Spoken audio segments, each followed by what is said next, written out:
Quero convidar você a abrir. A gente vai ler um versículo só. Amós, capítulo 8, versículo 11.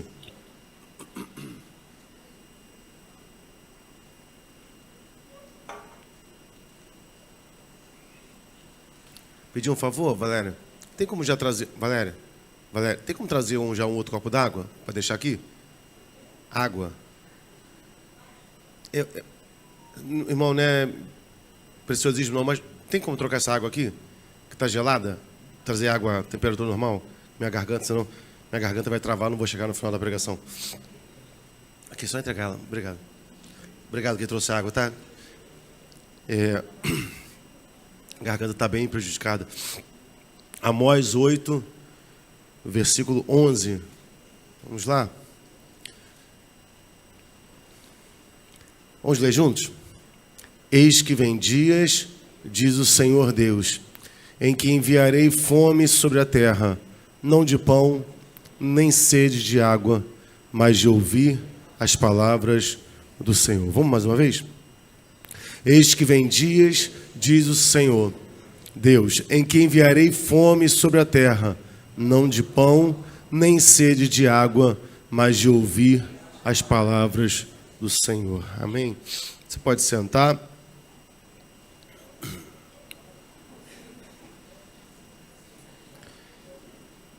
Quero estar conversando com você a respeito desse texto. A gente tentar entender um pouquinho o contexto do profeta Amós. O profeta Amós, ele é do reino de Judá e ele é enviado por Deus até o reino de Israel. Vamos tentar voltar mais um pouquinho. Davi morre. Para quem está acompanhando a novela da Record, tem que falar assim agora, né? Para quem não é Bíblia não, né? Davi morre. Ele é sucedido por Salomão. Salomão falece, fica o seu filho Roboão. Até ali, o reino de Israel estava unido, todas as tribos estavam unidas. E aí Roboão, por não ouvir o conselho dos mais antigos, Roboão causa uma quebra no reino de Israel. 10 tribos se deslocam, e aí é fundado, e aí começa-se a história do reino de Israel e o reino de Judá. Mais lá na frente, o reino de Israel vai desaparecer, e aí o reino de Judá vai voltar a usar o nome de Israel.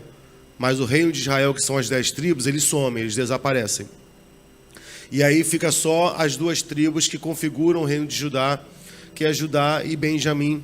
E aí, como Israel desaparece, eles reclamam de novo o nome de Israel, porque era o nome do patriarca Jacó, né? Que Deus mudou o nome de Jacó para Israel. Então, aqui, e aí, durante um tempo, você vai ler Reis e você precisa compreender que a Bíblia não é um livro linear. Então, às vezes, você está lendo Crônicas e a mesma coisa que está acontecendo em Crônicas está acontecendo, por exemplo, em Samuel. Está acontecendo em livro de Reis. A mesma coisa que está acontecendo, por exemplo, no livro dos Profetas, está acontecendo no livro de Reis. Porque no livro de Reis vai falar da história dos reis e dos profetas vai falar da história dos profetas, só que esses profetas estão profetizando durante os reinados.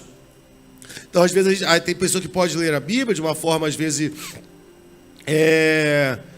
não assertiva e achar que é uma história que está seguindo, quando na verdade é uma história que está acontecendo ao mesmo tempo, né? Tanto dos profetas quanto o livro dos reis. Então Amós, ele sai de um reino para um outro para profetizar contra o reinado de Jeroboão. Amós, ele tem um sentido para Deus, porque Amós, ele não tem uma linhagem profética. Amós não tem... ele não passou, por exemplo, por uma escola de profetas. Existia uma escola de profetas. Por exemplo, Eliseu era formado, né, foi formado na escola de profeta de Elias. Haviam escolas para sacerdotes. Amós não. Esses dias aí eu recebi a ligação do Jorge, que foi diácono aqui da igreja, E ele era do interior, né? Gosta muito de vaca, né? Ele falou assim: você sabe qual é o profeta que eu gosto, né, pastor? Eu falei: eu sei, Jorge, é Amós. Ele é boiadeiro. Amós era um profeta boiadeiro. Ele foi tirado de trás do rebanho. Amós cuidava de vaca. Amós cuidava de vaca. Não é à toa que lá na frente ele vai usar essa analogia. A gente vai comentar sobre isso. Então Amós está indo em direção ao reinado de Jeroboão, porque o rei Jeroboão está flertando com outras divindades. Ele está flertando, por exemplo, basta um pouquinho. Ele está voltando a flertar, por exemplo, com o bezerro de ouro, que foi destruído lá com Moisés, quando Moisés desce do Sinai. Então Amós mostra para a gente que não é necessário que eu tenha uma linhagem, por exemplo, pastoral. Não é necessário. Porque se Deus resolver levantar, Ele vai levantar, pronto, acabou. Deus não necessita que o pastor, ou que no caso do sacerdote, tenha uma formação acadêmica, que seja um exímio intelectual, que seja um escritor, ou que seja um exímio orador. Amós não era. Amós era um homem temente a Deus, amava o Senhor, mas era um homem do campo. Devia ter uma fala rústica, né? E talvez até um pouco rude, né? Não rude na forma de ser grosseiro, mas uma fala mais direta.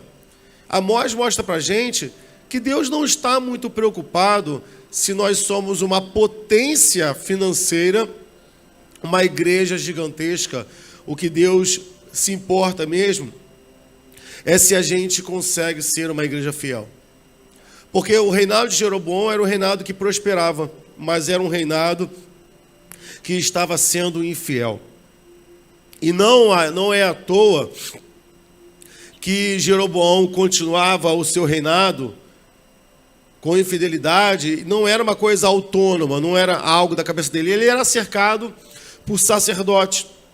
Amós 7, 12 ao 14, diz assim: depois Amazias disse a Amós: vai-te, ó vidente, e foge para a terra de Judá, e ali come pão, e ali profetiza. Mas em Betel, daqui por diante, não profetizeis mais, porque é santuário do rei e casa real. Respondeu Amós, dizendo a Amazias: eu não sou profeta, e nem filho de profeta, mas boiadeiro e cultivador de sicômoros. Mas o Senhor me tirou de seguir o rebanho, e o Senhor me disse: vai e profetiza ao meu Israel. Veja, Amós chega no reinado de Israel, e ele vai trazer algumas palavras duras para o reinado de Jeroboão, e na mesma hora se levanta um sacerdote chamado Amazias, que estava ali juntamente com o rei. Sabe aquele sacerdote que está ali para falar o que o político gosta? Né? O político adora, pastor, principalmente em época de eleição. Né? Eles entram pelas igrejas, sentam no primeiro banco, faz cara de crente, ensaia uma lágrima. Né? Eles adoram. Então eles gostam de estar cercados por pastores. Amazias era um tipo de sacerdote assim. Quando Amós profetiza contra Jeroboão, na mesma hora Amazias se levanta e manda Amós ficar quieto. Ele vai dizer: Amós, vai embora. Vai embora. Você não vai mais profetizar em Betel. Volta para Judá, Amós. Lá você se alimenta e você profetiza lá. Aqui não. Ele não aceitava a palavra do Senhor trazido por Amós. E Amós vai dizer que ele não era profeta. Bem, a questão aqui que a gente precisa ler é que essa igreja aqui, ela já está, esse reinado, esse templo de Jeroboão, ele já está totalmente corrompido. E aí isso está nítido no texto, porque Amazias, ele vai fazer uma declaração muito triste a respeito do templo ali em Israel. Ele vai dizer: não profetizeis mais, porque é o santuário do rei e a casa real. Veja, Amazias está olhando para um templo e está dizendo que aquele santuário pertence a Jeroboão. Olha que terrível. Aquela casa não mais pertence a Deus. Não é mais casa do Senhor. Amazias diz assim, olha, esse santuário aqui pertence ao rei. Você não pode falar mal deste santuário, porque ele é de propriedade do rei. Ele é casa real. E quantas igrejas, queridos, nós olhamos por aí, em que essas igrejas não pertencem a Deus, mas elas são tratadas como se fosse propriedade do líder daquela igreja, ou do político, ou do pastor que é político, e aquela igreja é meio que como se fosse uma casa real. É o reino daquela liderança, é o reino daquele líder. E que todo o sistema religioso começa a trabalhar para que não haja nenhum desequilíbrio dentro desse sistema, onde você não pode profetizar, ou onde você não pode falar contra algo que esteja acontecendo, porque agora aquele santuário que era de Deus, agora pertence ao rei, e é casa real. Não é mais casa de Deus, é a casa do rei. Compreende? E aí, quando a igreja passa a ser de propriedade desse líder ou dessa liderança, o que vai acontecer nessa igreja? Tudo que o rei permite e tudo que o rei quer. Ele define o que é Deus, ele define o que é santo, ele define como deve ser cultuado, ele define como as ofertas devem ser colocadas diante do altar. Essa igreja estará corrompida, porque ela tem um pastor ou um líder que também se corrompeu.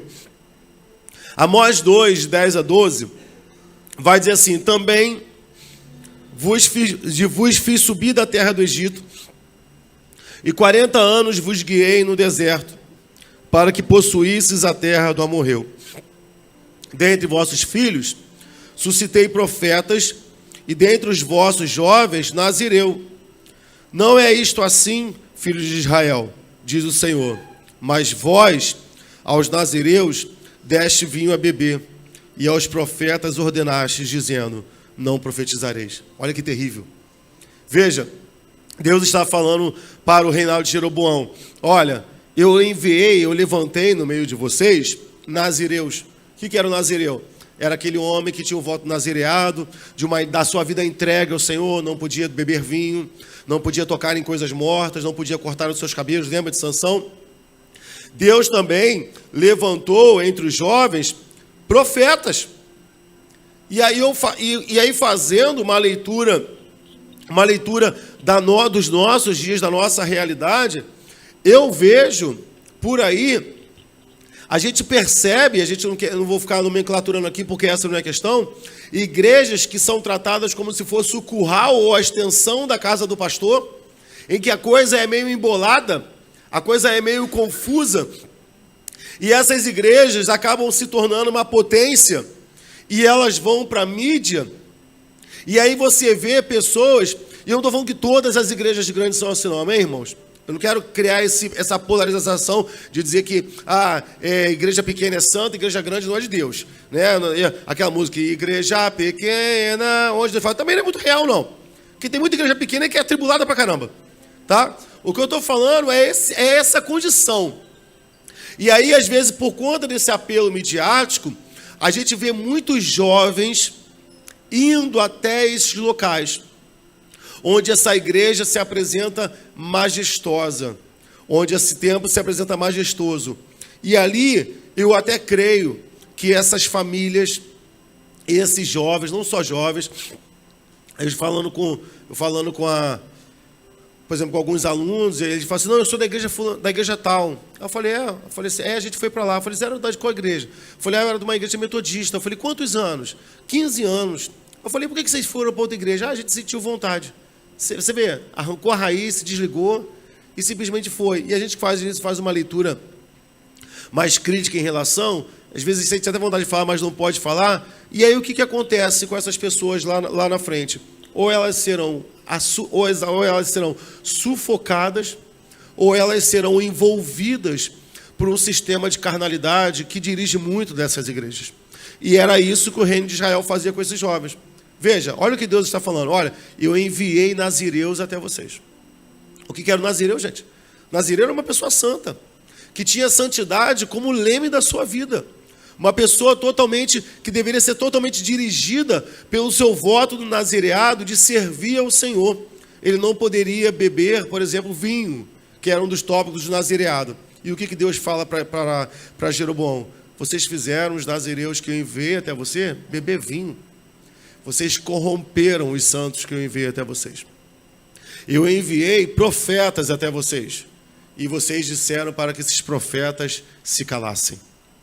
Eles não aceitaram a voz do Senhor. E por que era necessário calar essa voz profética da parte de Deus? Porque o reinado de Jeroboão, ele é a figura de uma igreja em que é praticada a religião, mas onde Deus não é cultuado mais neste lugar.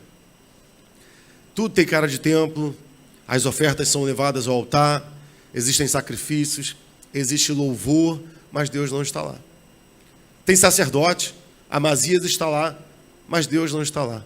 E aí, quando alguém se levanta para falar alguma coisa, esse profeta é sufocado e é dito assim para ele: não, profetiza que não, vá para outro lugar.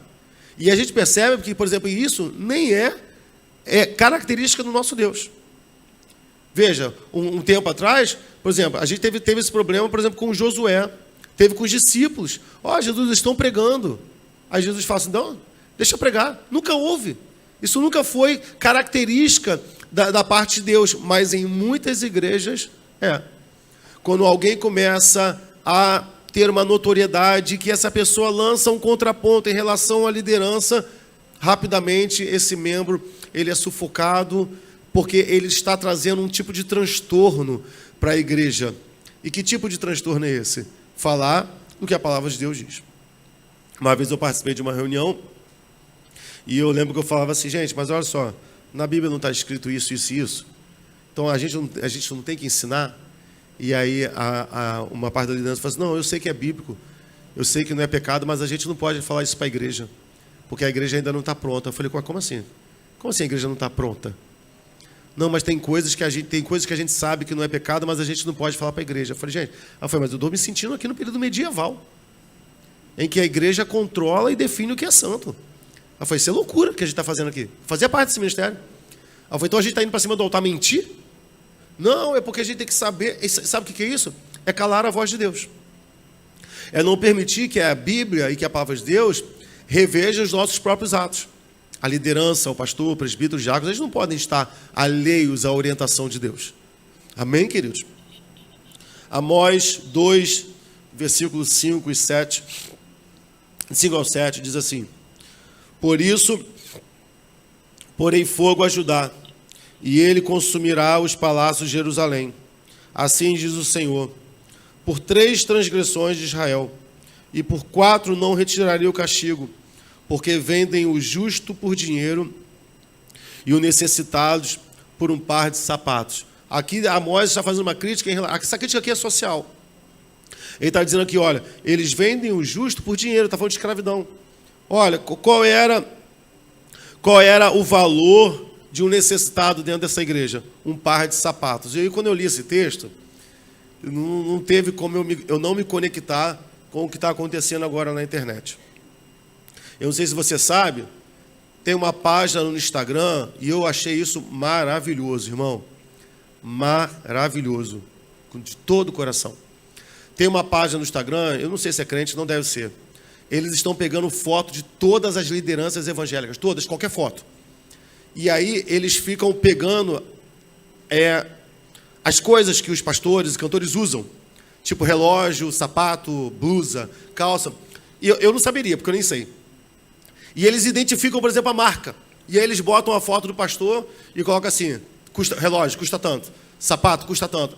Essa página, meu irmão, está bombando, porque eles estão varrendo tudo quanto é liderança. Porque eles gostavam de ostentar, às vezes estavam aqui diante de uma igreja que não sabe, por exemplo. Desculpa, irmão, assim, não sei se eu sou muito pobre de nascença e eu ainda não... minha cabeça pensa pobre. Mas, por exemplo...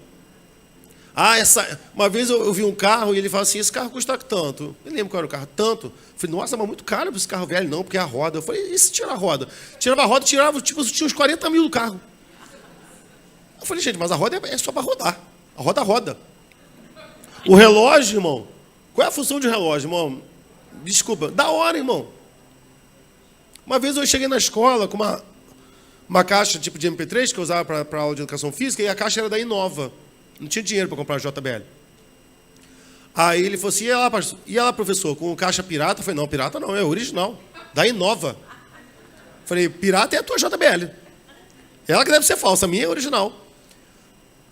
Há 3 anos atrás, quando eu fui ali para a escola tinha a cor da escola laranja, né, Stefano? Fui aqui no shopping, vi um relógio laranja. Marca do relógio, Shufeng. Comprei, meu, amarradão. Amarradão, marca do relógio, Shufeng. Está funcionando até hoje, irmão, 3 anos, com a mesma bateria. De vez em quando dá uma apagada, eu dou um tapa assim e ele volta. Aí os alunos falaram assim, olha lá, professor, relógio falso, falso não, é original, aqui, ó. Original da Shufeng. Ele, mas eu nunca ouvi falar. Eu falei, nem eu, mas é original. Não sei. Aí, irmão, eu vejo irmão, olha, eu vou te falar, eu fico vendo as fotos, falei, olha aqui, o último, pastor assim, famosíssimo, irmão, adora gritar, pegaram e pum, relógio, 130 mil, eu falei, meu Deus do céu, 130 mil no objeto para dar hora. E aí quando eu li esse versículo, em que para esse sistema religioso, um necessitado vale um par de sapatos, eu nem vou te falar o valor dos sapatos e das blusas, irmãos. Assim, meu Deus do céu. E ali você percebe que tem pessoas que, às vezes, saem na defesa. Mas fulano é rico. Mas é rico porque se montou em cima do sistema religioso. Toda a sua empresa, todas as suas músicas foram movidas pela igreja. E por mais que ele fosse tão rico assim, irmão, me desculpa. A palavra do Senhor diz que o Filho do Homem não tinha onde reclinar a cabeça. Eu não estou fazendo apologia à pobreza.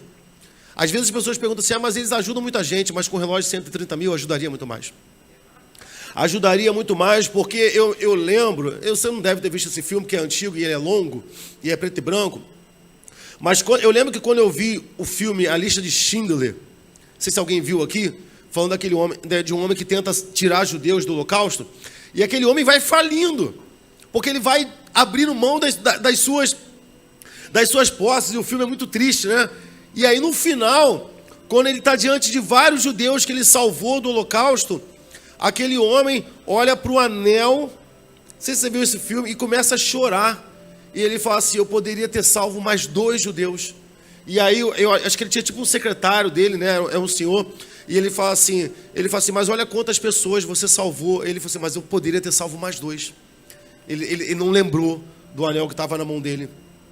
É o mesmo contexto, irmão, me desculpa. Talvez tenha até pessoas que possam discordar de mim.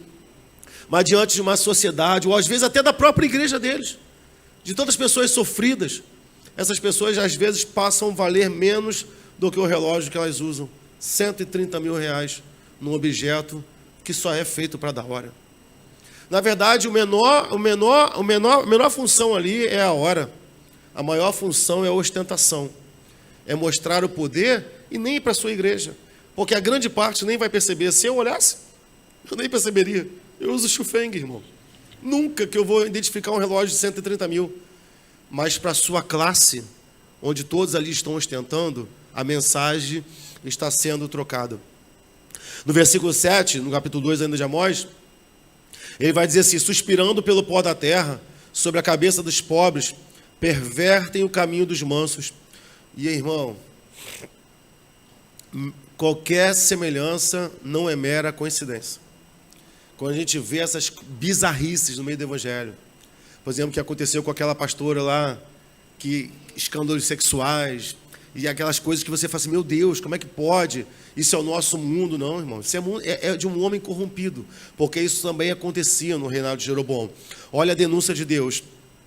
Pervertem o caminho dos mansos, e um homem e seu pai entram a mesma moça. Ele está falando aqui de uma prática sexual em que o pai e o filho têm um coito sexual com a mesma mulher.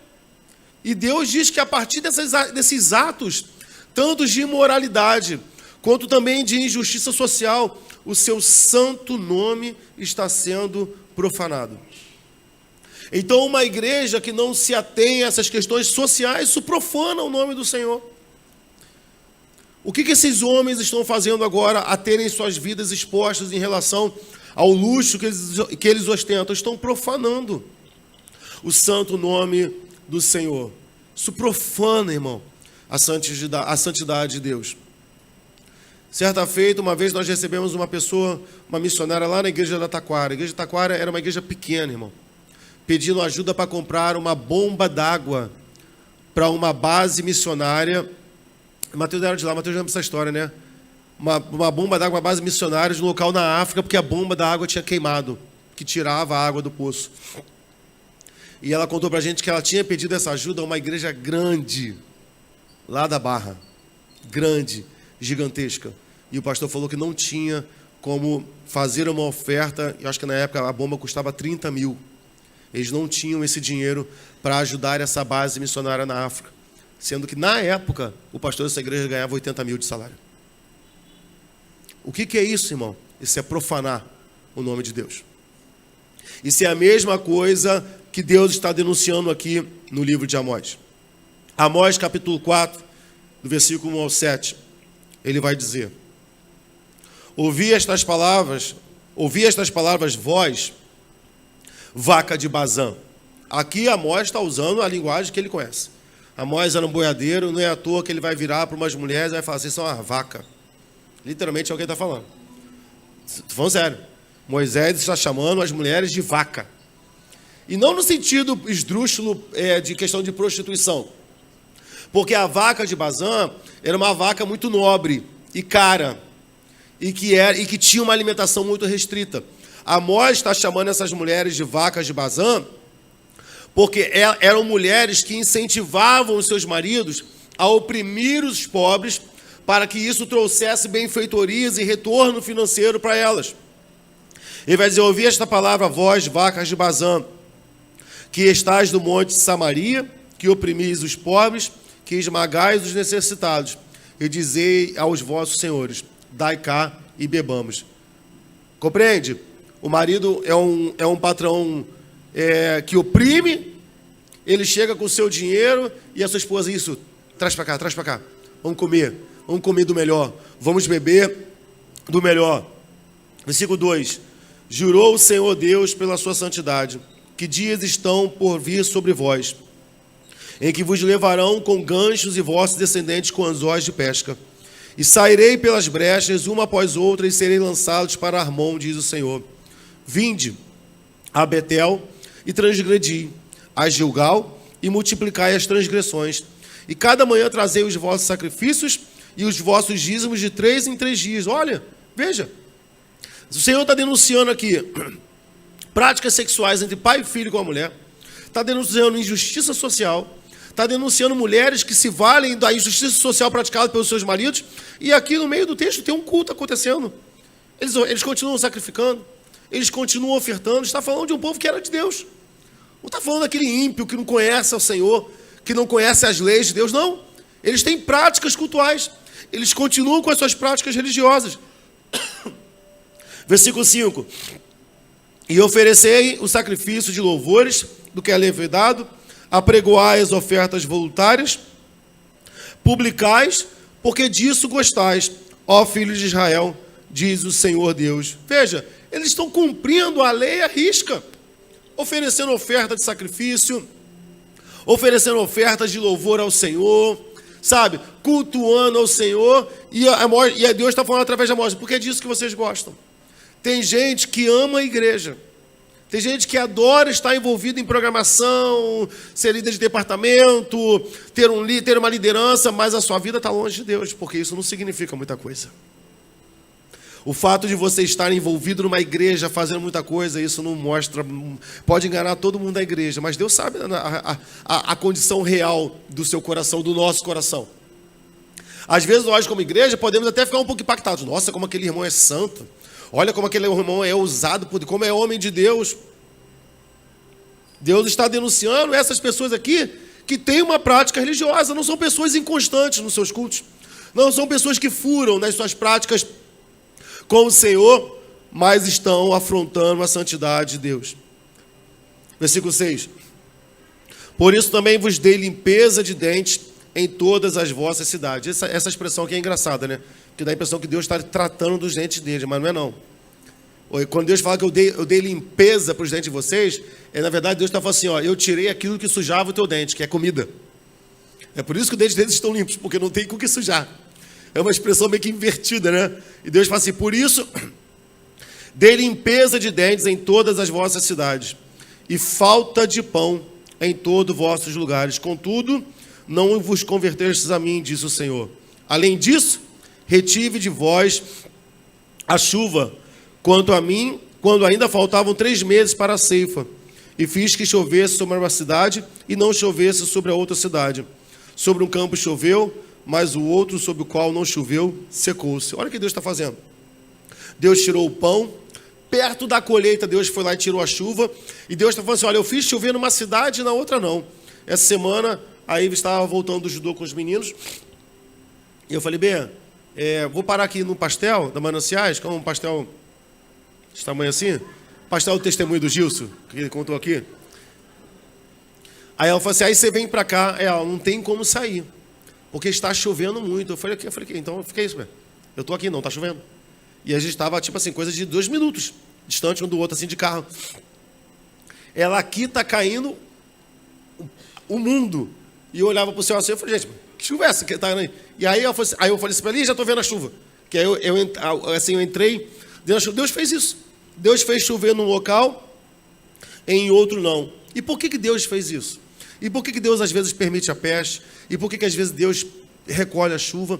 Tudo isso para que o povo se volte para Ele, para que o povo se quebrante, se converta. Sabe? Aquela ideia do vaso que quebra na mão do oleiro. Deus às vezes tem pessoas que Deus vê que é necessário quebrar essa pessoa para que ela se quebrante. Amós 7, 12 a 16, a gente vai ler mais uma vez esse texto.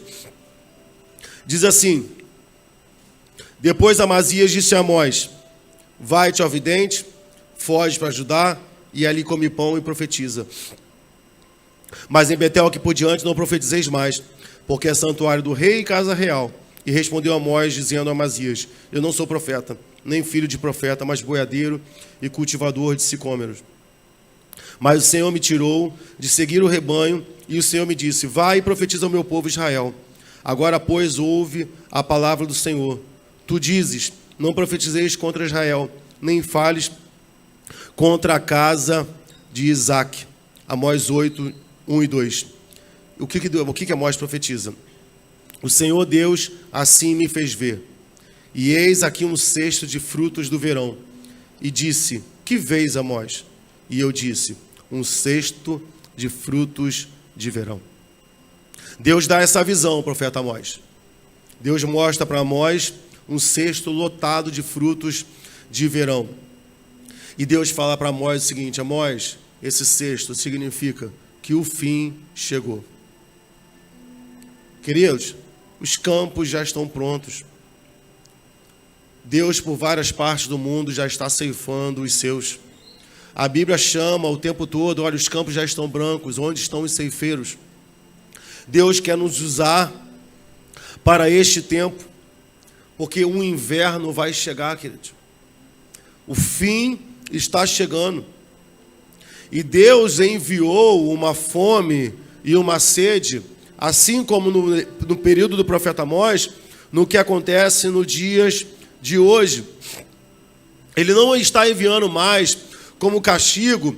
Você percebe que por mais condições climáticas avessas que a gente vê e a gente liga sempre a questão da volta de Jesus Cristo, mas lá no Velho Testamento era pontual. Toda vez que Deus queria tratar com o povo, ele tocava na natureza, ou era gafanhoto. A gente percebe que Deus não tem agido muito assim, por mais que a gente veja colapsos naturais.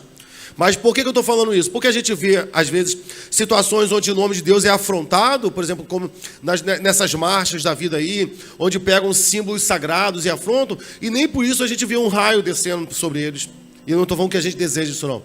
A gente não percebe uma reação da parte do divino quando o seu nome é afrontado. E eles se valem disso.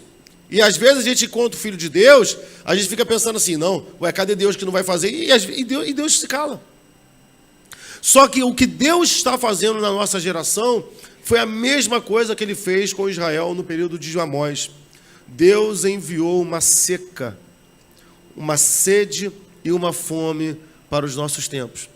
E essa fome não é de pão e essa sede não é de água, mas é de ouvir a palavra de Deus. E muitas pessoas olham para esse texto e tomam esse texto para si. É um engano. Porque essa fome e essa sede não é para o justo, é para o ímpio. Não é para a igreja. Porque para a igreja Deus fala. Porque para Deus, para a igreja, para os seus, Deus continua falando. Lembre-se, buscai e me achareis. Invocai-me enquanto está perto.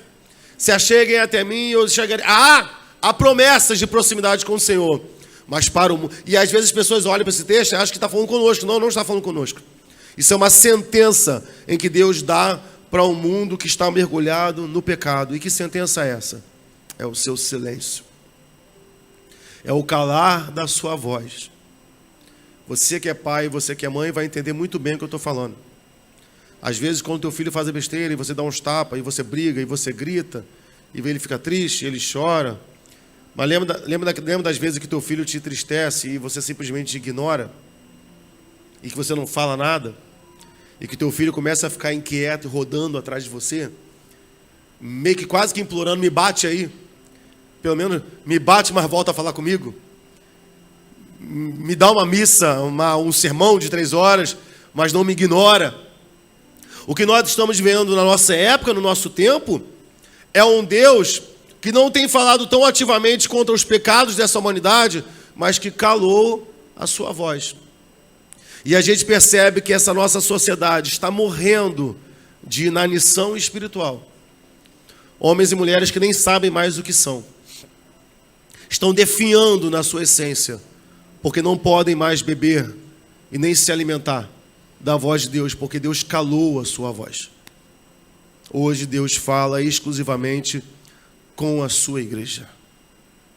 E essa fala que eu estou falando não é de evangelismo, mas de comunhão com o Senhor. De conversar com o Senhor. E aqui agora, que eu quero estar conversando com a igreja, depois desse preparo todo, é algo para a gente pensar. Se é a sentença de Deus, o seu calar, se o seu silêncio é uma sentença, é um castigo, é um juízo, eu fico pensando, como é que podem existir crentes que estão na mesma condição que o ímpio? Não é que Deus tenha lançado juízo sobre eles. Não é que Deus esteja castigando esse crente. Mas o meu questionamento é, se nós não somos tratados como ímpios e temos a possibilidade de ouvir a Deus, como que a gente consegue levar a nossa vida rejeitando e desprezando a voz de Deus? Se essa voz está disponível para nós. Se esse Deus está disponível para nós.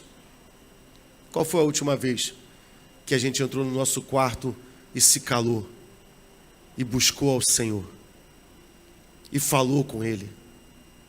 Nós estamos vivendo num ritmo de um ímpio condenado. Às vezes abraçamos um estilo de vida de alguém que não tem como fazer, porque Deus o sentenciou. Mas nós abrimos mão de ouvir a voz de Deus. Um Deus que nos permite nos achegar a Ele. Nós temos saciado a nossa sede e matado a nossa fome de Deus, querido. Nós temos sentido essa sede pela presença do Senhor, essa fome pela presença do Senhor, ou só estamos administrando uma vida religiosa, ou você só é membro da Igreja Batista Graça e Verdade. Quanto tempo a gente gasta na presença de Deus? Quanto tempo nós somos capazes de ficar dentro do nosso quarto, ou seja, onde for, ali com o teu coração queimando pelo Senhor, orando ao Senhor, falando com Deus. E a mensagem de hoje, ela não vai ser muito agitada, até porque eu nem tenho condição de voz para isso, mas eu quero fazer esse exercício juntamente com vocês. Quanto tempo a gente gasta com o Senhor dentro da nossa casa? Porque o ímpio não pode ouvir a Deus. Nós podemos. O problema é que a gente não tem ouvido a Deus, assim como o ímpio também não tem ouvido. Porque nós não falamos com o Senhor. Nós não nos achegamos a Ele. Salmos 42, versículo 1 e 2 diz: assim como o servo brama pelas correntes das águas, assim suspira a minha alma por ti, ó Deus. A minha alma tem sede do Deus vivo. Uma vez eu falei com um aluno: o pulmão respira, é a nossa alma que suspira. E é isso que Davi está dizendo aqui: a minha alma suspira. A tua presença no meu espírito é tão importante como o oxigênio dentro do meu sangue. A tua presença dentro da minha alma tem o mesmo valor que o oxigênio dentro das minhas células. Porque assim, da mesma forma que se o oxigênio não corre no meu sangue e vai até as minhas células, eu morro sem a tua presença, eu morro, Senhor. Porque a minha alma suspira por ti. A minha alma tem sede de ti. Esses dias de extremo calor, eu dando aula ali para educação infantil, e você fala muito. E eu, assim, graças a Deus, assim, agora eu voltei a dar aula para educação infantil, me facilita, porque às vezes eu estou dando aula, irmão, assim, com muita sede, e às vezes eu não posso largar a turma, se for pequeno, mas dependendo da turma, eu nunca pedi assim: enche lá minha garrafa. Eu sempre tive medo de como essa água chegaria até mim. Nunca pedi. Mas aí, como eu estou dando aula agora para crianças de 4 anos, eu falei assim: você enche a garrafa lá pro tio? Aí eu meio que confio, mas meio que confio assim, meio... Às vezes crianças de 4 anos também dão umas coisas estranhas, né? E às vezes eu estou dando aula nesse calor, irmão, e a boca vai, sabe, grudando. Sabe quando você vai desfalecendo e você precisa beber água? É isso que Davi está dizendo: olha, a minha alma tem sede do Deus vivo. E o que é essa sede? É esse sentimento de desfalecer. É essa coisa de perder as forças por nós estarmos longe do Senhor. Quanto tempo, irmão, que a gente gasta no nosso celular com futebol, com política, e é um vídeo puxando o outro. E a gente rouba esse tempo do Senhor. E a gente fala assim: mas eu não tenho tempo. E a gente fica assistindo um vídeo atrás do outro. Isso aqui é de Venezuela, de Cuba, de uma democracia. Besteira, irmão. Nosso reino é outro. Nossa pátria é outra. Nosso líder é outro. Nosso governante é outro, irmão. Eu vejo cristãos gastando tempo com isso. Gastando tempo. Nosso destino é outro, irmão. Tempo precioso que a gente poderia estar ali com o Senhor. Não só futebol, às vezes, principalmente adolescentes, jovens podem estar ouvindo, mas com entretenimento. Com vídeo, às vezes. Eu sei que às vezes a gente vê um vídeo engraçado, outro, mas e o tempo que a gente tem dedicado, ao Senhor? E o tempo que a gente tem dedicado realmente ao Senhor, muito menos do que entretenimento, querido. E a gente olha para esses homens na Bíblia, falando com essa propriedade, e a gente pensa assim: meu Deus, como a gente está distante desses homens, como a nossa postura está distante dessas mulheres. Precisamos ir ao Senhor, porque senão nós seremos sempre uma igreja que vai ter essa sensação de que falta algo. Sabe, eu canto, eu dou dízimo, eu dou oferta, eu fui batizado, eu vou para a escola bíblica dominical. E aí, quando eu dou de cara com um texto, com Elias ou com João Batista, esses homens assim, extraordinários, a gente olha para a nossa vida e você fica assim: alguma coisa não bate. Porque eram homens como nós, mulheres como nós, não, eu não, né? As mulheres irmãs aqui, humanos como nós. Alguma coisa falta. Seja sincero, irmãos. Eu não estou nem falando de Jesus Cristo, estou falando desses homens. Quando a gente olha para a vida desses homens, dessas mulheres, e compara com a nossa vida, falta alguma coisa. falta alguma coisa. É como alguém que trabalha numa fábrica. Sabe, já viu isso que vende Guaraná Antártica? Uma vez falaram assim, eu não sei se você vai lembrar, a Coca-Cola tinha um refrigerante chamado Taí. Lembra? Suco de diabetes, doce. Aí o Taí sumiu. Aí do nada surgiu o Quat. Porque falaram que alguém da fábrica do Guaraná Antártica meio que foi para a Coca e tentou fazer um Guaraná meio que parecido com a Antártica. Sabe aquela coisa que você faz?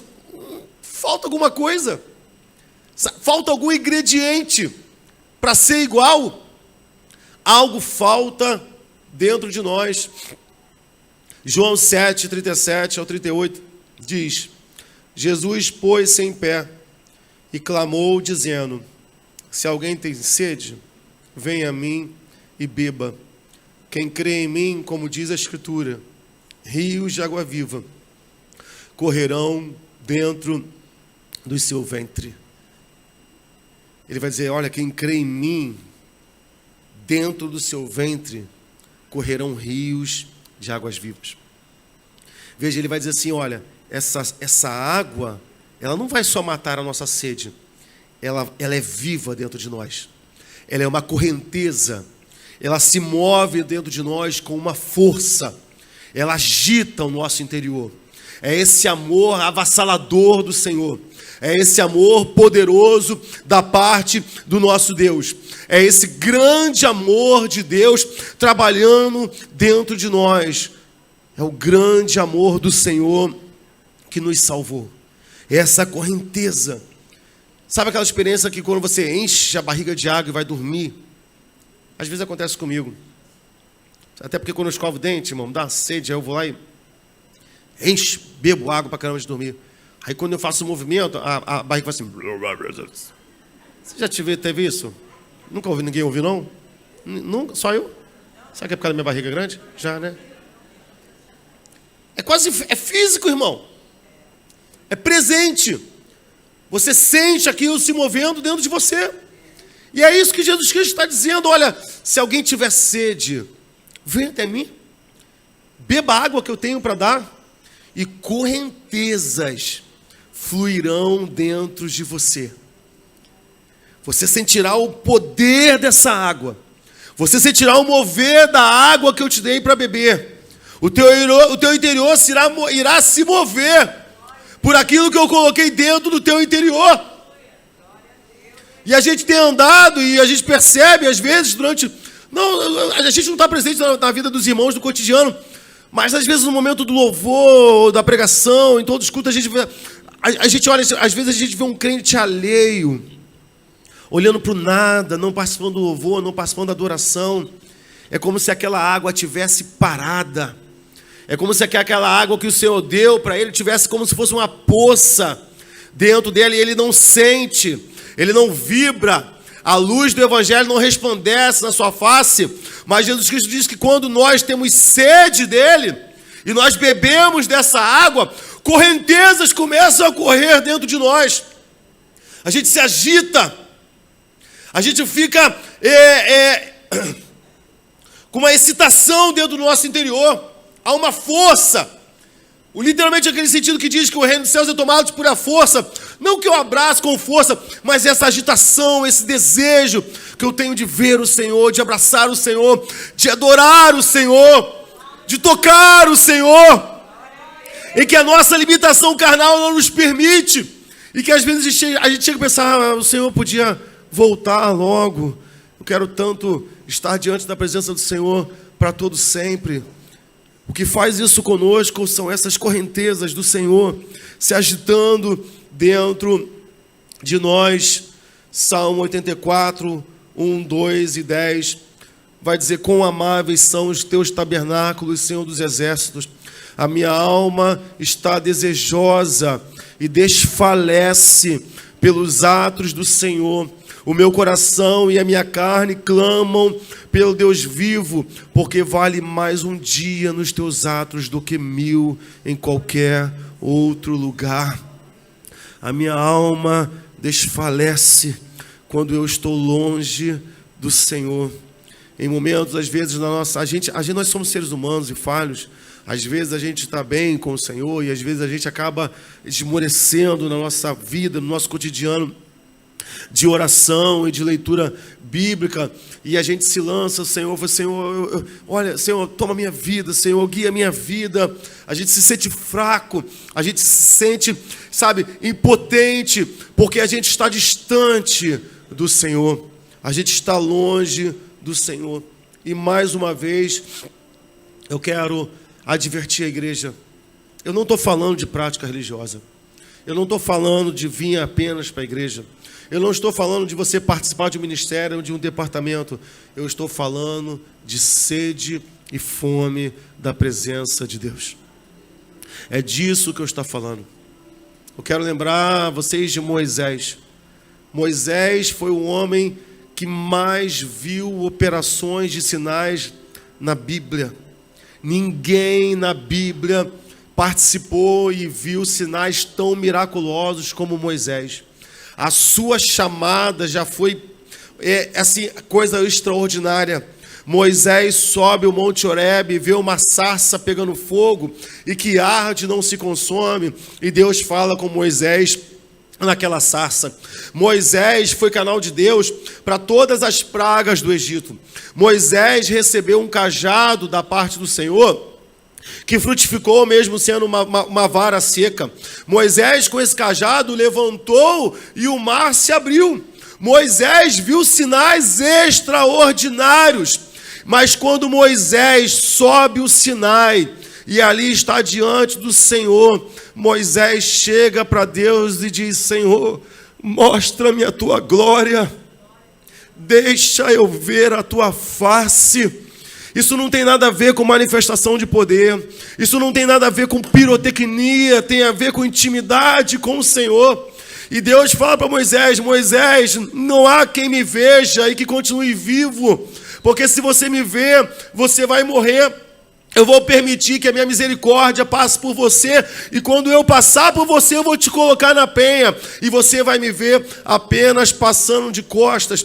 Moisés está no Monte Sinai, o Monte Sinai está tremendo, um terremoto está acontecendo ali, uma nuvem pairou sobre o Monte Sinai, as pessoas lá embaixo viam o pico do Monte Sinai pegando fogo. Moisés está envolvido ali, em toda aquela manifestação de poder, em todo aquele movimento, como muitos nossos irmãos às vezes falam: não, eu gosto de uma igreja que tenha movimento. Moisés estava assim. Se o Monte Sinai fosse uma igreja, seria essa igreja, onde todos rodam, onde todos fazem... Você imagina, meu irmão, o pico do monte, fervendo, com raios, fogo, vento, uma nuvem, e nada disso é capaz de roubar o desejo primordial do coração de Moisés: Senhor, me deixa ver a tua face. Abrir mar, as pragas, nada disso rouba o valor de ver a tua glória, de ver a tua face, Senhor. A gente tem muitas opções aqui para a nossa igreja. Não são muitas. Fui bem hiperbólico agora. Algumas. Podemos ser uma igreja carnal, como muitas igrejas são. Podemos ser uma igreja liberal e vai encher. Vai encher. Estarão todos aqui. Vai ficar lotado. Vai ficar colorido pra caramba. Podemos ser uma igreja comum, em que a presença de Deus esteja aqui, que a gente administra a nossa vida religiosa, como muitos. Ou nós podemos ser uma igreja que deseja a glória do Senhor. Que entre por essas portas e diga: Senhor, me permita ver a tua face. Ah, você viu o que o irmão fez? Você viu o irmão falou? Você viu o que o tecladista errou? Você viu? Vi nada, irmão. Eu estava focado em ver a glória do Senhor. Eu estava focado em ver a face do Senhor. Porque há uma fome, há uma sede dentro da minha alma. Fome pela voz e pela palavra de Deus. Eu sei, queridos, enquanto pastor, a gente sempre vai no membro, e eu sempre vou ouvir educadamente muitas desculpas que a gente pode dar, e a gente vai se escorar no nosso cansaço, e a gente vai se escorar no nosso muito trabalho, a gente vai se escorar nas nossas dificuldades para não buscar o Senhor. E às vezes eu falo assim, eu sempre falo assim, você não tem vindo à igreja, como é que está a sua vida? Está orando, está lendo a Bíblia? E a gente pode usar várias desculpas. Mas se você tivesse sede pelo Senhor, nada te impediria. Nada. Nada. Jacó lutou com o anjo a noite inteira. Inteira. Jacó já estava cansado, sem forças. E aquele anjo dizia assim para Jacó: Jacó, já vai amanhecer. A alva está chegando, Jacó. Me libera. E Jacó vira para aquele homem e diz: eu não te largo enquanto tu não me abençoares. Eu não te solto enquanto eu não tiver uma experiência contigo. Quantas vezes nós entramos no nosso momento de oração e rapidamente saímos, e Deus nem sequer teve tempo de falar conosco. Não nos achegamos no pé da nossa cama ou num lugar em privado e calamos a nossa boca e ficamos ali em silêncio para que Deus fale. A gente chega, a gente fala, a gente fala, a gente fala, a gente fala, a gente fala, a gente pede, a gente apresenta, a gente intercede, a gente fala durante meia hora e fala amém. E Deus lá do céu fica assim: que hora que eu vou falar contigo?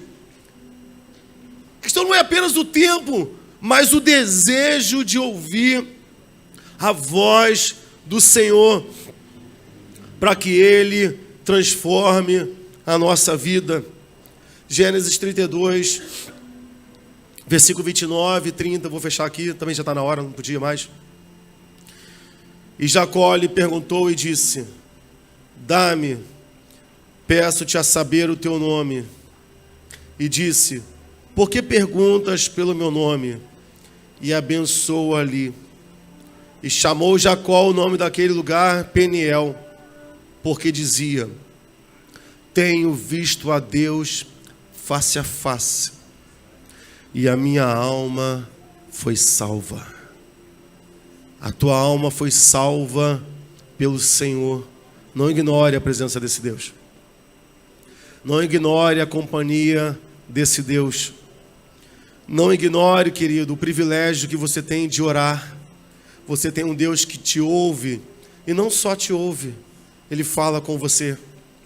Não ignore a Bíblia que você tem na sua mão. É palavra de Deus. Estamos diante de um mundo que está experimentando a sentença do silêncio de Deus. Não sejamos uma igreja que habita nesse silêncio.